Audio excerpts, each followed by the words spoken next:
Book of Heaven, Volume 12, September 13th, 1919. One must die to one's own life in order to live of the life of Jesus. My bitternesses grow, and I do nothing but lament to my always lovable Jesus, saying to him, "Pity, my love, pity. Don't you see how I have reduced myself? I feel I have no more life, nor desires, affections, or love. All of my interior is as though dead. Ah, Jesus, where in me is the fruit of your many teachings?" While I was saying this, I felt my sweet Jesus near me, binding me over and over with strong chains. And he told me, "My daughter, the surest sign and the seal of my teachings in you is that you feel nothing of your own.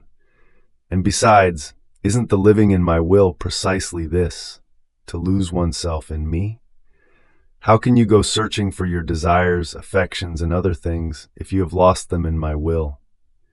My will is immense, and it takes too much to find them.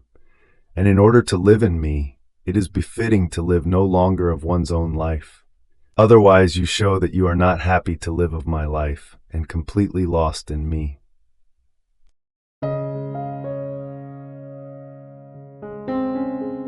Thank you for being a part of our community here at Divine Will app. If you enjoy listening to Jesus's lessons on how to live in the divine will, please give this video a thumbs up. Your likes help us reach more souls yearning to live in the kingdom of the divine will. We'd love to hear your thoughts and reflections, so drop a comment below. Your insights not only enrich our community, but also inspire others on their spiritual journey.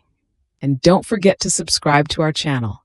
By joining us, you're helping to spread the news of the kingdom of the divine will, so that together we can bring his kingdom to reign on earth as it is in heaven.